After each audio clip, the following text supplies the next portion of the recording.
Everybody, and welcome to Forever Rugby on Forever Sport for today's weekend betting preview for the Autumn Nation Series, proudly brought to you by BetCoza, who are powering our Autumn Nation Series coverage. They are going to give away, last week we gave well over R1,000 worth of free bets away on the various live streams. We gave away a couple of R100 last night on the SAA. We want to give you guys as many free bets as possible. BetCoza are giving you guys the chance to win really, really big by giving you guys free bets to go and use on the Autumn Nation Series. So a big shout out to BetCoza for helping us power our Autumn Nations coverage. You know, we've put out, I think it's already 60 videos we've done on the Autumn Nation Series, and we're not even into, the second real big weekend. So big shout out to them for supporting the channel. Now, this weekend, a couple of big games, Italy versus Australia, South Africa versus France, Wales versus Argentina, Scotland versus New Zealand, probably the big sort of four picks.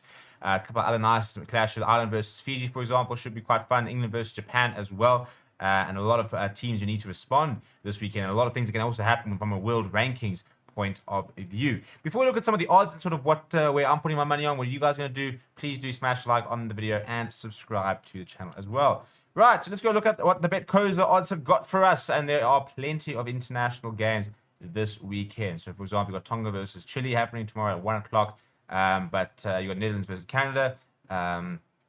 You've got Georgia versus Samoa, for example, and which is tier 2 clash, but probably the better tier 2 clash this weekend. Spain versus Namibia. But we're still sticking to more sort of tier 1. We'll start with Ireland versus Fiji. And the big sort of question, I'm going to zoom in a little bit here so you can see it a bit better here. Let me just quickly sort that out. Zoom in one more time as well, just so you guys can see what's plotting. So there's very little value in just choosing an overall result. So some of the best ways for those of you new betting is what's called handicap betting. And basically what that is that they apply a sort of points handicap, which means, so for example, over here, if you look at a handicap match winner, it's got Ireland minus 27.5. That means in order for you to win this bet, Ireland need to win by a points margin of 27.5 or more. And on the plus side, Fiji, for example, if they lose but within 27.5 points, you can win this bet. And it's always marketed about 1.84, 1.83. So the big sort of question is, can they cover the spread? So, for example, there's very little value. If you bet on Ireland, you're going to get 1.01. But if you're backing Ireland to go more than 27.5 points, for example, all of a sudden you get 1.84 odds. And this is an interesting selection because obviously it's a very strong Irish side, and you do expect them to score quite a few points. But Fiji, for example, didn't really go away against Scotland. So obviously Ireland at the moment much better side. So this for me is I'm not sure it's as easy as going. I reckon Ireland will easily outscore them there. So I'm a little bit apprehensive about this one. I think they probably do it. I don't think it'd be a terrible bet to go and back them to cover the spread. But that is where the handicap is sitting. Italy versus Australia. This for me is a very, very exciting match. First of all, I think Italy at 5.5 they're being criminally thrown away. I think this Italy at a 14.5 handicap is a winner. I really do. I think this Italian side can stay with this Australian side. I think that they're a side on the rise. I think they've got an upset in them. I think the way they put Samoa away last week, they look very, very disciplined. They are at home this weekend. So I think that's a very nice possibility. I think if you really back Italy, at 5.5 odds to win a match, I don't think there's decent returns there. I've actually got $5 on that, which could turn into 50 rands. So so that's an interesting spread there, handicap there. I do think Italy could potentially do that. So I think that's one of the better ones this weekend. We're looking at, for example, England versus Japan. Japan very much written off from the bookies' point of view. Japan being given 8.25 odds to beat England. The spread is sitting at, or the handicap is sitting at minus 19.5 for England. And again, I think if England click them together, they should put on 20 plus points against Japan. The expectation is that they will, and I think they will. I think this is a fairly safe bet, to be honest. I think Japan will score points, but I think this England side, especially on the back of last week, I think their pack is too powerful. Ellis Genge, for example, Carl Sinclair, Mario Toja, Tom Carey. I think that they've got a pack that will dominate Japan, and I do think that they'll probably be able to sort of cover that spread there. A couple of other markets, for example, Johnny May's back in, and he's been back to score to 1.57 as an anytime try scorer. Luca Dickey's up there as well, which is not a bad shot given the fact that I think forwards-wise they will be more powerful. For example, if you're looking at your overs and unders over 57 points at 1.84, for example, that is if they're going to be more than 57 points in the match or under 57 points. A couple other betting markets, for example. You can look at other handicaps are available there as well. Total tries, for example, over 7.5 at 1.83, under 7.5. You can look at individual team tries, for example. You can see who's going to get 10 points first. You can put on, for example, time no bet. So if there's a draw, your bet comes in. So there's lots of different markets all available here on Betcoza.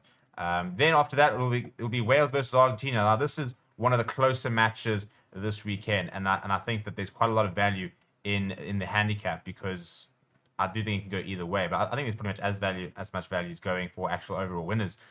I think this, for example, a tie no bet wouldn't be the worst one because it could go that way. I think Argentina are going into this match as favourites, but I do think it's a far more balanced Welsh side.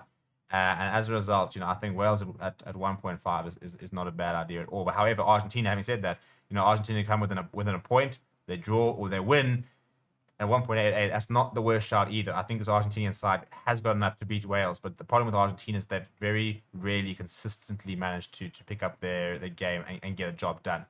And then the final sort of big game on Saturday is South Africa versus France. Now, if you are very patriotic, 2.6 odds, to go and to beat France. I've actually got a bit of money on that. I do think that we will respond tomorrow. I do think that we've got every chance of winning.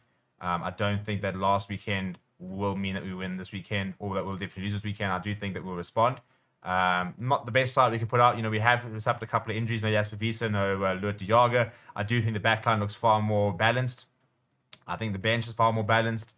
So South Africa back to 2.6. The handicap's sitting at 4.5. So I don't think that's a bad one at all from a South African perspective. So if South Africa within 3 points, you can win that bet even if they lose. So I do think that South Africa can do it. I think this will be a bit of a. I think it's difficult for this sort of thing to take out sort of the emotion. The betting man might sit there saying, France at minus 4.5, I back that. But I do think South Africa have got the capacity to come in and do a job. And then on Sunday, Scotland versus New Zealand. Scotland being given very little chance, which is pretty normal. So again, the handicap's looking pretty good here. I do think New Zealand at minus 14.5 will be good enough. I think on the back of last weekend, they were scoring tries for fun. And Scotland's side, which was beaten by Australia, which beat Fiji, but didn't really kick into gear. I do think that New Zealand will be able to put them away quite easily. I hope Finn Russell will have a bit of a worldie, but I don't think that Scotland will have enough to be able to counter a New Zealand side, which is starting to sort of click into gear a little bit. So again, a couple more markets, for example, a couple of winning margins and stuff like that. We don't have markets just yet for time to your sort of try scorers and point scorers, for example, because Scotland have not named their side yet. So there are plenty of markets. So a big shout out to Betcoza for giving us those odds and again, we're going to give you guys a lot of free bets. So go right now. The link is in the description. Go and sign up for a Betcoza account because if you have a Betcoza account, we can get those free bets loaded on you pretty quickly, which is nice. And then you guys can go and have a bit of fun. We will going to be doing a lot more betting content, and next week we'll hopefully be having a whole sort of guide and exactly what the big markets are, where you should be putting your money on, where you shouldn't be putting your money and stuff like that. So that's just sort of what some of the markets are looking like at the moment. Please do smash a like on the video. Please do subscribe to the channel as well. Thank you very much for watching. My name is Steven. I'll chat to you soon.